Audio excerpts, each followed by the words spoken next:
Hi everyone, আসসালামু আলাইকুম। আমি অপু বিশ্বাস। অপু বিশ্বাসের দুর্বার সিনেমার পোস্টার নিয়ে হচ্ছে সোশ্যাল মিডিয়ায় সমালোচনা। অপু বিশ্বাসের দুর্বার নিয়ে ভক্তরা নয়, এক টাইপের কালসাপ মার্কা কিছু ফ্যান ফলোয়ার আছে, তারাই করছেন সমালোচনা। আমি আবারও বলছি, অপু বিয়ান তথা অপু বিশ্বাসের ভক্তরা নয়, কারা সমালোচনা করছে নিশ্চয়ই আপনারা জানেন। ঢালিউড কুইন যা দিবে তাই যেন ফেমাস, যা দিবে তাই যেন হিট, সেটাই যেন রূপ নিয়েছে তার দুর্বার সিনেমার একটি আনকমপ্লিট আনরেডি পোস্টারের ক্ষেত্রে। হ্যালো এভরিওয়ান, আসসালামু আলাইকুম। শিমুল আছি আপনাদের সঙ্গে।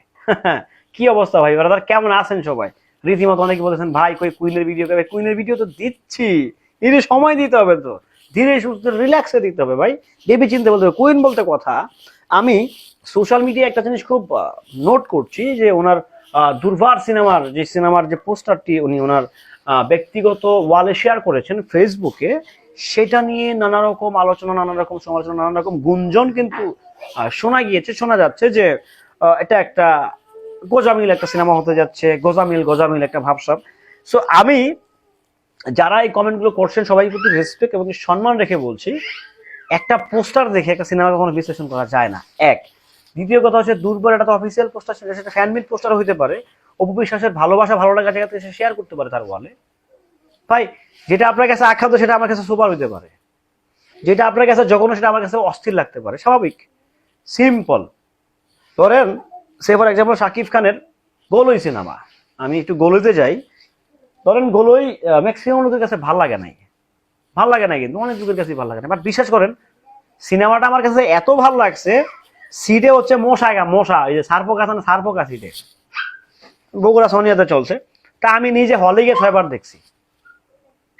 এটা তো অনেকের কাছে ভাল লাগে নাই, কারণ এটা হচ্ছে মানে পটভূমি প্রেক্ষাপট নির্ভর একটা সিনেমা তারা অলিক ভাই বানাইছে। তার কাছে অনেকের কাছে ভাল লাগে না, অনেকের কাছে যারা সেই সেই যুগের সেই দশকের লোকের, তাদের কাছে আমার ভালো লাগছে, বিশেষ করে জামালপুর বাসীদের। তো সেই জায়গা থেকে দুর্বার সিনেমার পোস্টার সবাইকে ভালো লাগতে হবে ব্যাপারটা আসলে এরকম না কিন্তু। এখন আমি নিজেও কিন্তু দুর্বারের সমালোচনা করছি সেই পোস্টারে, বাট পরে যেটা শুনলাম এটা ছিল হচ্ছে ফ্যান মিড পোস্টার, মানে ভক্তরা বানিয়ে এটা ছাড়িয়েছে, উনি ওখান থেকে নিয়ে ওনার ভালো লাগার জায়গা থেকে উনি এটা হ্যাপি নিউ ইয়ার উপলক্ষে ওইটা পোস্ট করেছে, যেটা আমি পরে শুনতে পাইলাম। তো একজন আর্টিস্ট সে তো তার ভক্তের চাহিদাকে প্রাধান্য দিতেই পারেন। সো এটা নিয়ে সমালোচনা, ভালো হয় নাই, এইটা হয় নাই, সেইটা হয় নাই, নানা রকম কথাবার্তা চারিপাশে শুনি রে ভাই। মানে যার বিয়ের খবর নাই আসলে পাড়া বসে কোনো ঘুমই নাই। ব্যাপারটা আসলে এরকম হয়ে গেছে, যার বিয়ের খবর নাই পাড়া বসের ঘুম নাই। তো এই জায়গা থেকে আমাদেরকে বের হইতে হবে। বিশ্বাস তো বলে নাই কোথাও, যেটা আমার অফিসিয়াল পোস্টার বলছে হ্যাপি নিউ ইয়ার উপলক্ষে সে একটা আপলোড করছে, তার ফ্যান বানাইছে, সেটা সে দিছে। এইটা নিয়েও সমালোচনা করতে হবে ভাই তোদের। করতেই তো হবে, কারণ লাগবে না, ভিউজ তো লাগবে নাকি। যাই তোরা কর, আমরা তো আসি প্রটেস্ট করার জন্য, ব্যাপার না। নিঃসন্দেহে ঢালিউড অপু বিশ্বাস যে সিনেমা দুটো করছেন, দুর্বার এবং সিক্রেট, দুটোটাই দুর্দান্ত থেকে দুর্দান্ত, দারুণ থেকে দারুণ, ফার্স্ট ক্লাস মানেরই হতে যাচ্ছে। কারণ এটা অপু বিশ্বাসের নিজের মুখের কথা, যে আপনারা গতানুগতিক অপু বিশ্বাসকে যেভাবে দেখছেন সেভাবে আর পাবেন না, ডিফারেন্ট অপু বিশ্বাসকে পাবেন।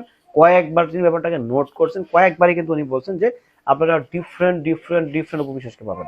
সো আমিও অপু বিশ্বাসের সুরে বলতে চাই, যেহেতু ঢালিউড কুইন বসে, অবশ্যই তাকে আপনারা ডিফারেন্ট লুকে ডিফারেন্ট ক্যারেক্টারে দুর্বার এবং সিক্রেটে পেতে যাচ্ছেন। ভালো থাকবেন, সুস্থ থাকবেন। আসসালাম।